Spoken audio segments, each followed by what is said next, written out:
Hello good evening guys. स्वागत है आपका आपके अपने यूट्यूब चैनल करियर निर्माण में। दोस्तों, काफ़ी सारे बच्चों के कमेंट्स आ रहे थे कि सर ई डोजियर में क्या क्या डॉक्यूमेंट्स चाहिए, वो डॉक्यूमेंट्स बता दो, उसकी वीडियो अपलोड कर दो। तो आज हम जान लेते हैं कौन कौन से डॉक्यूमेंट्स चाहिए। ये सर्कुलर 2017 का है, तो ऑलमोस्ट सेम ही डॉक्यूमेंट्स चाहिए होंगे आपको। तो देख लेते हैं कौन कौन से डॉक्यूमेंट्स हैं। पहला है caste certificate for candidates who have applied under SC/ST और OBC बस दिल्ली वालों के लिए है, बाकियों के लिए नहीं है। तो एक तो कास्ट सर्टिफिकेट चाहिए आपको। उसके बाद में non creamy layer certificate for OBC Delhi candidate.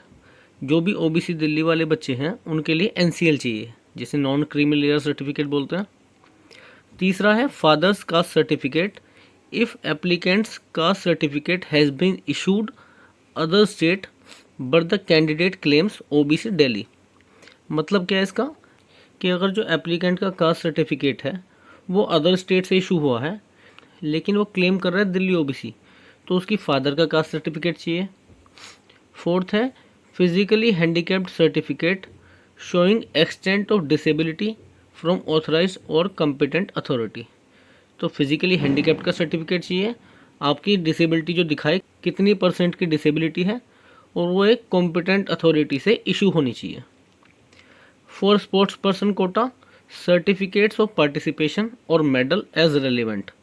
मतलब जो स्पोर्ट्स पर्सन वाले हैं उन्हें एक सर्टिफिकेट और चाहिए पार्टिसिपेशन का या फिर मेडल एज रेलिवेंट, जो भी रेलिवेंट डॉक्यूमेंट्स हैं वो चाहिए। छठे में क्या है, candidates claiming relaxation as government servant.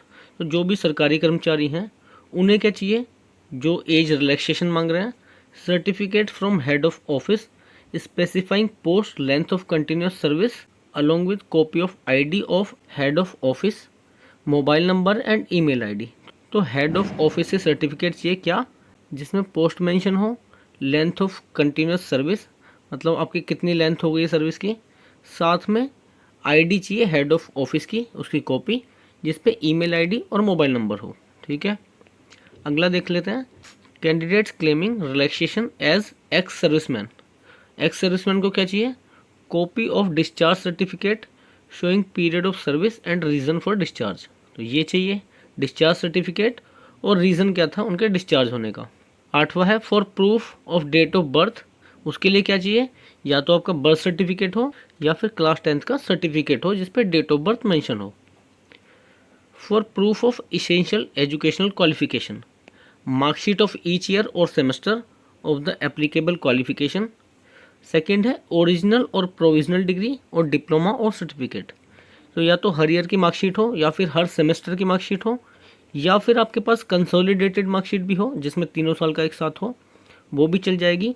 बस उस पर date of declaration of result mention होना चाहिए, चल जाएगी।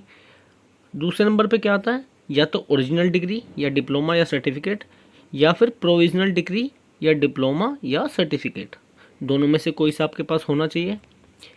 For candidates who have acquired essential qualification from private university, जिसने प्राइवेट कॉलेज से करा है उसके लिए क्या, प्रूफ ऑफ रिकॉग्निशन और affiliation of the institute, proof of recognition of the course by the competent authority. तो ये एफिलिएशन सर्टिफिकेट चाहिए। NCTE वाला सर्टिफिकेट, मेनली इसे कहते हैं NCTE सर्टिफिकेट, जो आप OTPRMS एक वेबसाइट है वहाँ पे जाके रजिस्टर करेंगे। रजिस्टर करने के बाद लॉगिन करेंगे, अपनी डिटेल्स फिल करेंगे और सबमिट कर देंगे। 10 से 12 दिन में आपका ये सर्टिफिकेट बन जाएगा।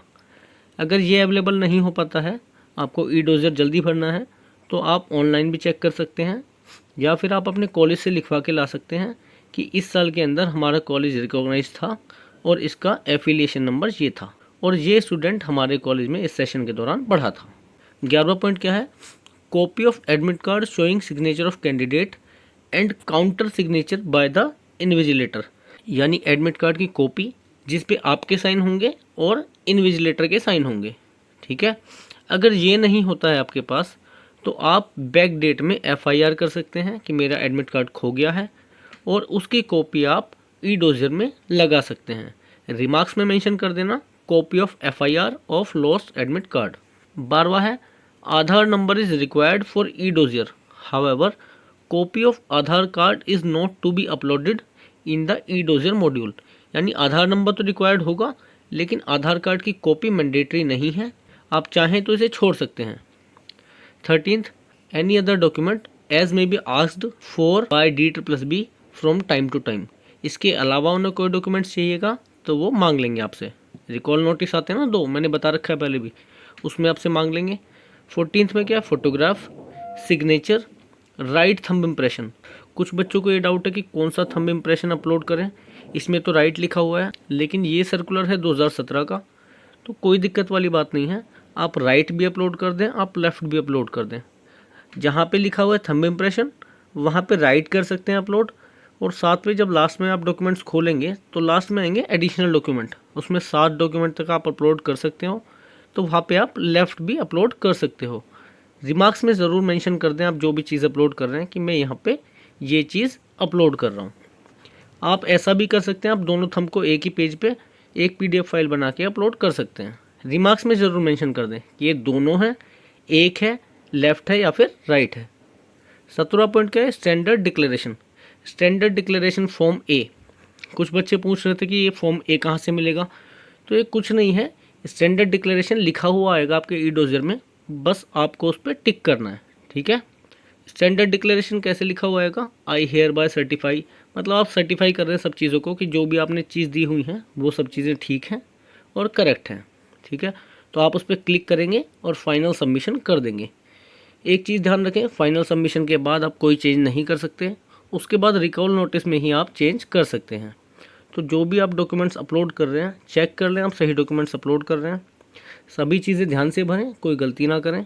जब तक आप फाइनल सबमिट नहीं कर सकते आप चेंज कर सकते हैं, अपने डॉक्यूमेंट्स को चेंज कर सकते हैं, अपनी डिटेल्स को भी चेंज कर सकते हैं, ठीक है।